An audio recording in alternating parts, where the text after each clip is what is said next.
ओम नमो भगवते वासुदेवाय। स्वागत है आप सभी का हमारे चैनल पर।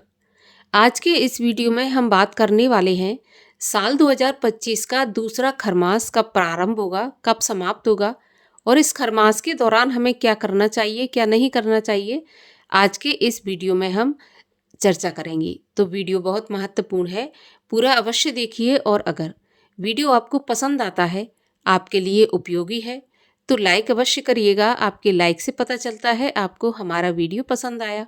और साथ ही साथ इसी प्रकार के वीडियो देखने के लिए चैनल को सब्सक्राइब करके बेल आइकन पर क्लिक भी अवश्य कर लीजिए। तो चलिए अब शुरू करते हैं आज का वीडियो। खरमास एक ऐसी समय अवधि होती है जिस पर मांगलिक कार्यों में रोक लगा दी जाती है।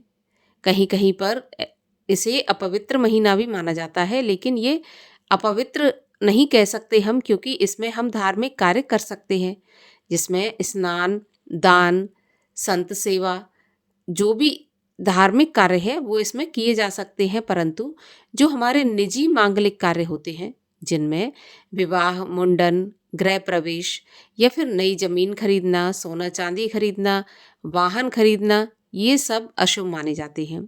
इस महीने में जहाँ तक हो सके हमें इनकी खरीदारी नहीं करनी चाहिए।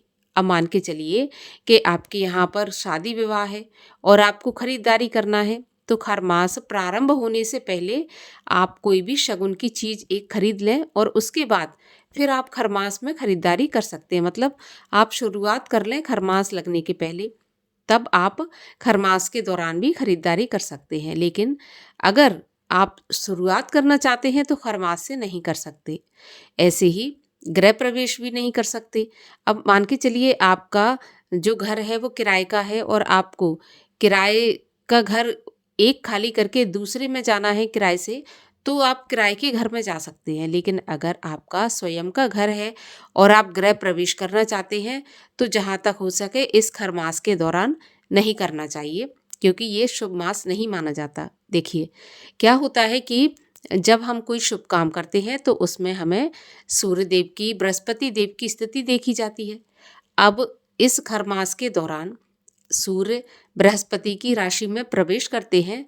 इस वजह से जो बृहस्पति का तेज है वो शून्य हो जाता है। और एक मान्यता ऐसी भी है कि इस खरमास के दौरान जो सूर्य देव के रथ में घोड़े जुते हुए होते हैं, वो घोड़े न रहकर उसमें गधे जोत दिए जाते हैं। इसलिए इसको खरमास कहा जाता है, जिसमें कि खर जोतने की वजह से खर धीरे धीरे चलते हैं, तो इसलिए जो सूर्य की गति है वो भी धीमी हो जाती है, सूर्य का तेज भी धीमा हो जाता है। तो इसलिए इस महीने में जो कि सूर्य प्रत्यक्ष देवता है और कमजोर स्थिति में है, तो ऐसे समय पे कोई भी शुभ काम नहीं किया जाता है। खरमास के दौरान दान, पवित्र नदियों का स्नान, तीर्थ यात्रा इत्यादि करना शुभ माना जाता है। खरमास के दौरान जो धार्मिक ग्रंथ हैं उनका पाठ भी करना चाहिए। भगवत गीता, शिव महापुराण, ऐसे ग्रंथों का पाठ करने से भी शुभ फल की प्राप्ति होती है। खरमास के दौरान सूर्य देव की आराधना का भी विशेष फल होता है। अगर हो सके तो रोजाना आदित्य हृदय स्तोत्र का पाठ अवश्य करना चाहिए। जिन्हें ऐसा लगता है कि बहुत कुछ करने के बाद भी, सबके लिए अच्छा करने के बाद भी मान सम्मान प्राप्त नहीं होता है, या फिर ऐसा कहिए कि पद प्रतिष्ठा में वृद्धि नहीं हो रही है, नौकरी नहीं मिल पा रही है, तो ऐसे लोगों को खरमास के दौरान आदित्य हृदय स्तोत्र का पाठ, सूर्य की आराधना अवश्य करनी चाहिए। अब मैं आपको थोड़ा सा संक्षेप में बता दूं कि सूर्य की आराधना खरमास के दौरान कैसे करनी चाहिए। तो देखिए, आपको प्रातःकाल स्नान आदि से निवृत्त होने के बाद 1 लोटा जल लेना है और उसमें लाल रंग का चंदन या फिर लाल कुमकुम डालकर, अक्षत डालकर, थोड़ा सा गुड़ डालकर और लाल फूल अगर आपके पास है, गुड़ हल्का है तो और भी अच्छा है, लाल फूल डालकर सूर्य भगवान को, उगते हुए सूर्य भगवान को अर्घ देना चाहिए पूरे 1 महीने। इसके साथ ही आदित्य हृदय स्तोत्र का पाठ करना चाहिए। इससे आपके जीवन में जो भी रुकावटें आपके काम में आ रही हैं, बाधाएं आ रही हैं, वो दूर होंगी। और अगर शादी विवाह में कोई बाधा आ रही है, संतान प्राप्ति में बाधा आ रही है, नौकरी में बाधा आ रही है, या फिर व्यापार नहीं चल पा रहा है, पद प्रतिष्ठा मान सम्मान में हानि हो रही है, किसी भी प्रकार की समस्या हो, इस एक महीने अगर सूर्य देव की आराधना पूरे विधि विधान से की जाए तो निश्चित रूप से आपकी ये बाधाएं दूर हो जाएंगी। बहुत ही महत्वपूर्ण ये महीना है सूर्य देव की आराधना के लिए, और सूर्य देव को मान सम्मान पद प्रतिष्ठा का स्वामी माना जाता है। तो इसलिए खरमास के दौरान विशेष रूप से सूर्य आराधना की जाती है। अब भगवान नारायण की सेवा के लिए भी ये महीना बहुत उत्तम है।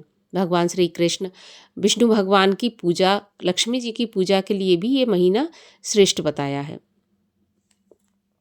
और अगर हो सके तो जो खरमास है, देखिए पूरे महीने तो नियम नहीं चल पाएगा, लेकिन जो खरमास के दौरान रविवार का दिन पड़ता है जो कि सूर्य देव का दिन माना जाता है, तो हो सके तो उस दिन नमक का सेवन नहीं करना चाहिए, क्योंकि ऐसा माना जाता है कि अगर रविवार के दिन नमक का सेवन किया जाता है तो कहीं ना कहीं मान सम्मान में हानि होती है। मान सम्मान में जो आपकी पद प्रतिष्ठा होती है वहाँ पर हानि होती है, कार्यों में बाधाएं आती हैं। तो इसलिए रविवार के दिन नमक का सेवन नहीं करना चाहिए। हो सके तो रविवार का व्रत कर लें, अगर व्रत नहीं कर सकते तो नमक का त्याग तो रविवार के दिन आपको अवश्य करना चाहिए। कम से कम खरमास के दौरान तो इस नियम का पालन करना चाहिए। तो आप 3 प्रकार से जो सूर्य देव की आराधना बताई है मैंने, कि एक तो आपको अर्घ्य देना है लाल कुमकुम, चंदन और गुड़ इत्यादि डाल के। इसके बाद आपको आदित्य हृदय स्तोत्र का पाठ करना है और रविवार के दिन नमक का सेवन नहीं करना है। आप ये 1 महीना इस प्रकार से सूर्य आराधना करके देखिए। अगर आपको फ़ायदा ना हो तब आप कहना, मुझे कमेंट में अवश्य बताना कि आपको फ़ायदा हुआ या नहीं हुआ। लेकिन नियम से आप सूर्य देव की आराधना करना अवश्य।